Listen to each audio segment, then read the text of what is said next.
The Scarlet Pimpernel by Baroness Orsay. Chapter 3. The Refugees. Feeling in every part of England certainly ran very high at this time against the French and their doings.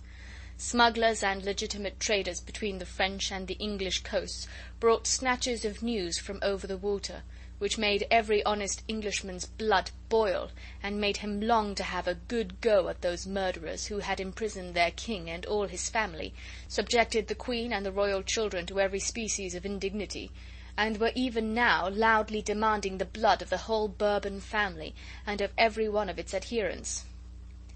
The execution of the Princesse de Lamballe, Marie Antoinette's young and charming friend, had filled every one in England with unspeakable horror. The daily execution of scores of royalists of good family, whose only sin was their aristocratic name, seemed to cry for vengeance to the whole of civilized Europe. Yet with all that, no one dared to interfere. Burke had exhausted all his eloquence in trying to induce the British government to fight the revolutionary government of France, but Mr. Pitt, with characteristic prudence, did not feel that this country was fit yet to embark on another arduous and costly war. It was for Austria to take the initiative, Austria, whose fairest daughter was even now a dethroned queen, imprisoned and insulted by a howling mob. Surely 'twas not, so argued Mr. Fox, for the whole of England to take up arms because one set of Frenchmen chose to murder another. As for Mr. Jellyband and his fellow John Bulls, though they looked upon all foreigners with withering contempt, they were royalist and anti-revolutionist to a man, and at this present moment were furious with Pitt for his caution and moderation, although they naturally understood nothing of the diplomatic reasons which guided that great man's policy. By now Sally came running back, very excited and very eager. The joyous company in the coffee-room had heard nothing of the noise outside, but she had spied a dripping horse and rider who had stopped at the door of the Fisherman's Rest, and while the stable-boy ran forward to take charge of the horse, pretty Miss Sally went to the front door to greet the welcome visitor. "I think I seed my Lord Antony's horse out in the yard, father," she said, as she ran across the coffee-room.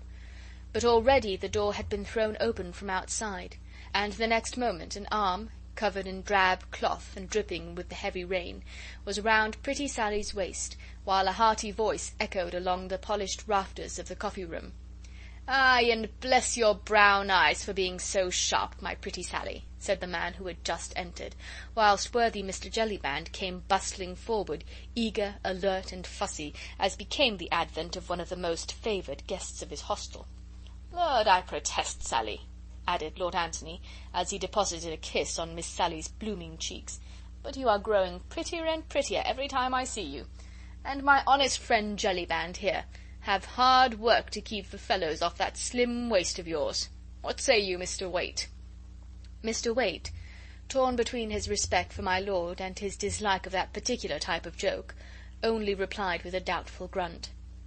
Lord Antony Dewhurst, one of the sons of the Duke of Exeter, was in those days a very perfect type of a young English gentleman, tall, well set up, broad of shoulders, and merry of face. His laughter rang loudly wherever he went. A good sportsman, a lively companion, a courteous, well-bred man of the world, with not too much brains to spoil his temper, he was a universal favourite in London drawing-rooms or in the coffee-rooms of village inns. At the Fisherman's Rest everyone knew him, for he was fond of a trip across to France, and always spent a night under worthy Mr. Jellyband's roof on his way there or back. He nodded to Waite, Pitkin, and the others, as he at last released Sally's waist, and crossed over to the hearth to warm and dry himself. As he did so, he cast a quick, somewhat suspicious glance at the two strangers, who had quietly resumed their game of dominoes, and for a moment a look of deep earnestness, even of anxiety, clouded his jovial young face. But only for a moment. The next he turned to Mr. Hempseed, who was respectfully touching his forelock. "Well, Mr. Hempseed, and how is the fruit?" "Badly, my lord, badly," replied Mr. Hempseed dolefully. "But what can you 'spect with this here government favouring them rascals over in France, who would murder their king and all their nobility?"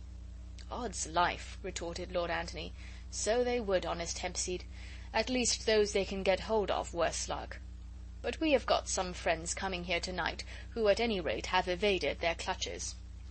It almost seemed, when the young man said these words, as if he threw a defiant look towards the quiet strangers in the corner. "Thanks to you, my lord, and to your friends, so I've heard it said," said Mr. Jellyband.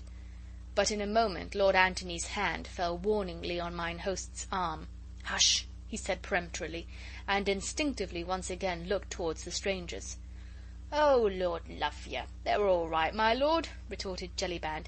"Don't you be afraid. I wouldn't have spoken, only I knew we were among friends. That gentleman over there is as true and loyal a subject of King George as you are yourself, my lord, saving your presence.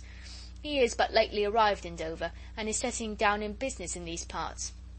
"In business? Faith, then, it must be as an undertaker, for I vow I never beheld a more rueful countenance." "Nay, my lord, I believe that the gentleman is a widower, which no doubt would account for the melancholy of his bearing.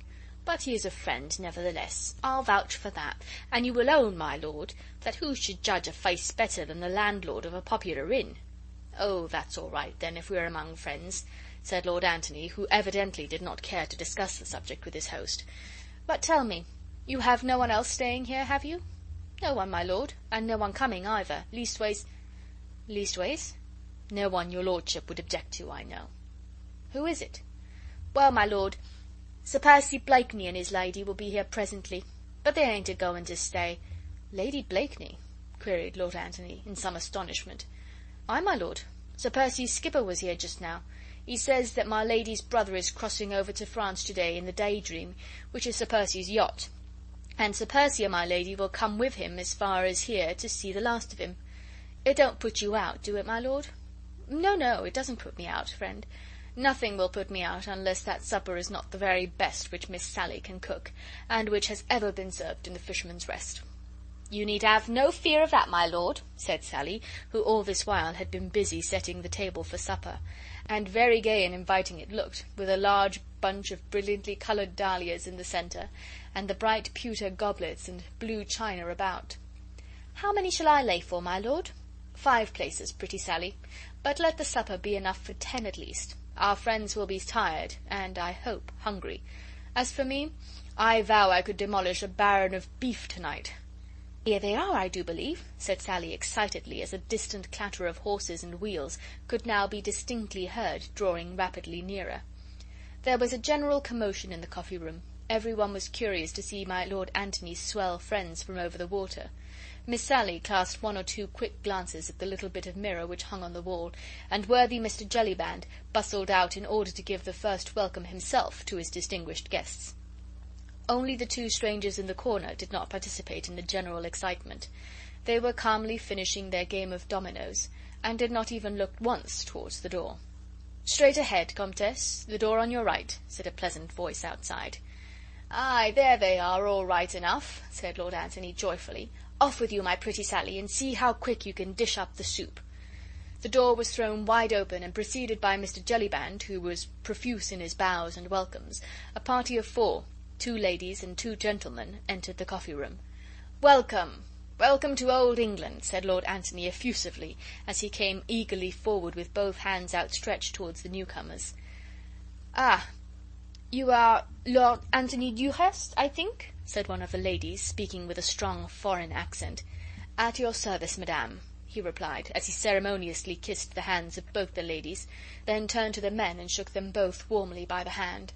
Sally was already helping the ladies to take off their travelling cloaks, and both turned, with a shiver, towards the brightly blazing hearth. There was a general movement among the company in the coffee-room. Sally had bustled off to her kitchen, whilst Jellyband, still profuse with his respectful salutations, arranged 1 or 2 chairs around the fire. Mr. Hempseed, touching his forelock, was quietly vacating the seat in the hearth. Everyone was staring curiously yet deferentially at the foreigners. "Ah, monsieur, what can I say?" said the elder of the 2 ladies, as she stretched a pair of fine aristocratic hands to the warmth of the blaze, and looked with unspeakable gratitude first at Lord Antony, then at one of the young men who had accompanied her party, and who was busy divesting himself of his heavy caped coat. "Only that you are glad to be in England, Comtesse," replied Lord Antony, "and that you have not suffered too much from your trying voyage. Indeed, indeed, we are glad to be in England," she said, while her eyes filled with tears, "and we have already forgotten all that we have suffered." Her voice was musical and low, and there was a great deal of calm dignity, and of many sufferings nobly endured, marked in the handsome, aristocratic face, with its wealth of snowy white hair dressed high above the forehead, after the fashion of the times. "I hope my friend, Sir Anthony Ffoulkes, proved an entertaining travelling companion, madame?" "Ah, indeed, Sir Andrew was kindness itself. How could my children and I ever show enough gratitude to you, oh, monsieur?" Her companion, a dainty girlish figure, childlike and pathetic in its look of fatigue and of sorrow, had said nothing as yet, but her eyes, large, brown, and full of tears, looked up from the fire and sought those of Sir Andrew Ffoulkes, who had drawn near to the hearth and to her. Then, as they met his, which were fixed with unconcealed admiration upon the sweet face before him, a thought of warmer colour rushed up to her pale cheeks. "So this is England," she said, as she looked round with childlike curiosity at the great hearth, the oak rafters, and the yokels with their elaborate smocks and jovial, rubicund British countenances. "A bit of it, mademoiselle," replied Sir Andrew, smiling, "but all of it at your service." The young girl blushed again, but this time a bright smile, fleet and sweet, illumined her dainty face. She said nothing, and Sir Andrew too was silent. Yet those two young people understood one another, as young people have a way of doing all the world over, and have done since the world began. "But I say, supper!" here broke in Lord Antony's jovial voice. "Supper, honest Jellyband! Where is that pretty wench of yours, and the dish of soup? Zooks, man, while you stand there gaping at the ladies, they will faint with hunger." One moment, my lord," said Jellyband, as he threw open the door that led to the kitchen, and shouted lustily, "Sally! Hey, Sally there! Are you ready, my girl?" Sally was ready, and the next moment she appeared in the doorway, carrying a gigantic tureen, from which rose a cloud of steam and an abundance of savoury odour. "Odds life, supper at last!" ejaculated Lord Antony merrily, as he gallantly offered his arm to the Comtesse. "May I have the honour?" he added ceremoniously, as he led her towards the supper table. There was a general bustle in the coffee room. Mr. Hempseed and most of the yokels and fisher folk had gone to make way for the quality, and to finish smoking their pipes elsewhere. Only the two strangers stayed on, quietly and unconcernedly playing their game of dominoes, and sipping their wine, whilst at another table Harry Waite, who was fast losing his temper, watched pretty Sally bustling round the table. She looked a very dainty picture of English rural life, and no wonder that the susceptible young Frenchman could scarce take his eyes off her pretty face. The Vicomte de Tournay was scarce 19, a beardless boy, on whom terrible tragedies which were being enacted in his own country had made but little impression. He was elegantly and even foppishly dressed, and once safely landed in England he was evidently ready to forget the horrors of the Revolution in the delights of English life. "Pardi, if this is England," he said, as he continued to ogle Sally with marked satisfaction, "I am of it satisfied." It would be impossible at this point to record the exact exclamation which escaped through Mr. Harry Waite's clenched teeth. Only respect for the quality, and notably for my Lord Antony, kept his marked disapproval of the young foreigner in check. "Nay, but this is England, you abandoned young reprobate," interposed Lord Antony with a laugh, "and do not, I pray, bring your loose foreign ways into this most moral country." Lord Antony had already sat down at the head of the table, with the Comtesse on his right. Jellyband was bustling around, filling glasses and putting chairs straight. Sally waited, ready to hand round the soup.